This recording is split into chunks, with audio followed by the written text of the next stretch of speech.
শীতকালে এমন বড় বড় থোকা থোকা প্রচুর পরিমাণে জবার ফুল পেতে হলে আলুর খোসাকে একবার এইভাবে ব্যবহার করে দেখতে পারেন।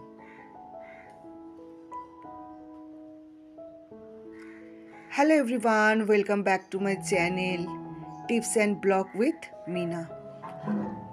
আজ আমি আপনাদের রিকোয়েস্টে জবার গাছে প্রচুর পরিমাণে ফুল আনতে কি কি সার ব্যবহার করতে হয় এই বিষয়ে কথা বলবো। আপনারা দেখতেই পাচ্ছেন এই শীতের মৌসুমেও আমার গাছ বেশ হেলদি এবং গাছের মধ্যে বেশ অনেক কটা কুঁড়িও রয়েছে। এই রকম ছোট ছোট গাছে প্রচুর পরিমাণে ফুল আনতে যেই খাবার আমি গাছে দিয়ে থাকি, আজ আপনাদের সাথে এটাই শেয়ার করব। বন্ধুরা, আমার চ্যানেলে আপনারা যদি নতুন হয়ে থাকেন, ভিডিওটি আপনাদের যদি হেল্পফুল মনে হয় তাহলে অবশ্যই ভিডিওটি লাইক দিয়ে চ্যানেলটিকে সাবস্ক্রাইব করে আমার পাশে থাকবেন। বন্ধুরা, শীতের মরশুমে জবা গাছে নানা রকম প্রবলেম দেখা দেয়, কারণ শীতের সময় গাছের এনার্জি অনেকটাই কমে যায়। গাছ তখন একদম বিশ্রামের মুডে চলে যায়। তাই এই গাছকে এনার্জিতে ভরিয়ে তুলতে এবং গাছে প্রচুর পরিমাণে ফুল ফলাতে আমি বেশ কিছু সার ব্যবহার করি। আপনারা রিকোয়েস্ট করেছেন যে গাছের পাতা হলুদ হয়ে গেলে গাছে কি ব্যবহার করবেন। বন্ধুরা, সাধারণত বর্ষার পরে গাছে যদি ফাঙ্গাস ধরে থাকে তাহলে যে কোনো ফাঙ্গাস নাশক পাউডার বা লিকুইড দিয়ে গাছটিতে ভালো করে স্প্রে করে দিলে গাছে পাতা হলুদ হওয়ার প্রবলেম থেকে রেহাই পাবেন। এছাড়া যদি ঘরোয়া উপায়ে করতে চান তাহলে গাছের গোড়ার মাটি কিছুটা খুঁড়ে গাছের গোড়ায় হলুদ ছিটিয়ে দেবেন। এতে করেও কিন্তু ফাঙ্গাসের বা পাতা হলুদ হওয়ার সমস্যা থেকে আপনারা সমাধান পেতে পারেন। এই মৌসুমে আপনারা দেখতে পাচ্ছেন আমার গাছ বেশ হেলদি, গাছের মধ্যে অসংখ্য কুঁড়ি এবং জবার ফুলও ফুটে রয়েছে। গাছের মধ্যে যে খাবারটি দিলে গাছ বেশ ভালো গ্রোথ করবে, আজকে চলুন আপনাদের সাথে এটাই শেয়ার করব। তা দেখুন, আমি গাছের খাবারের জন্য আলুর খোসাকে এইরকমভাবে একটা লিকুইড ফর্মে বানিয়েছি, যেটি দিলে গাছে গ্রোথ ভালো হবে এবং গাছে ফুল আসতেও প্রচুর হেল্প হবে।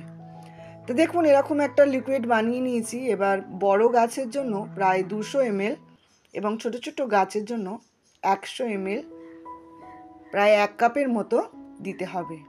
তো দেখুন, ছোট গাছগুলোতে 1 কাপের মতো দিচ্ছি এবং বড় বড় গাছে আমি 2 কাপের মতো দেব। এই সারটি সপ্তাহে যদি একবার গাছে ব্যবহার করতে পারি তাহলে গাছের মধ্যে এই সমস্ত প্রবলেম থেকে আমরা রেহাই পেতে পারি। খুব উপকারী এই সার এই শীতের মৌসুমে গাছকে এনার্জিতে ভরিয়ে তুলতে এই রকম এই আলুর খোসার সারটি বানিয়ে আপনারা গাছে দিতে পারেন। আপনারা দেখতেই পাচ্ছেন, শুধু জবার গাছ না, জবার ক্ষেত্রে জবা ছাড়া যেসব গাছে ফুল প্রত্যেক দিন আপনারা পেতে চান সেই গাছেও এই লিকুইড সারটি আপনারা ব্যবহার করতে পারেন। আর আমার গাছের ফুলের এক একটা আকার আপনারা দেখতেই পাচ্ছেন। চলুন তাহলে বলি এবার এই সারটি আমি কি করে বানিয়েছি। এখানে আমি 500 মিলিলিটার মানে হাফ লিটার আমি জল নিয়ে নিয়েছি। এই জলের মধ্যে আমি দিয়ে দিচ্ছি কয়েক টুকরো ঘুঁটে। যেহেতু আমি এখানে গোবর সার আমার কাছে নেই, তাই ঘুঁটে দিয়ে গোবর সার আমি বানিয়ে নিই। আর এই ঘুঁটেগুলো বেশ পুরনো, তাতে করে এই সারটি খুব ভালো তৈরি হবে এবং গাছে খুব ভালো উপকারে আসবে। এরকম দেখুন, আমি টুকরো করে অর্ধেকটার মতো ঘুঁটে দিয়ে দিয়েছি। এই ঘুঁটে মধ্যে আমি দিয়ে দেবো 2টো আলুর খোসা। 2 দিন আমি এই রকম এই ঘুঁটে আর আলুর খোসাটাকে ভিজিয়ে রেখে দেবো। 2 দিন পর এই লিকুইডটি বেশ ঘন হয়ে যাবে। তখন একটা কিছু দিয়ে এটাকে ভালো করে নাড়িয়ে উপরের দিকটা ছেঁকে গাছের মধ্যে ব্যবহার করা যাবে। সপ্তাহে একদিন এই খাবারটি দিয়ে দেখুন। এর সাথে অল্টারনেট করে আরও কয়েকটি খাবার দিলে গাছে বেশ ভালো উপকারে আসবে।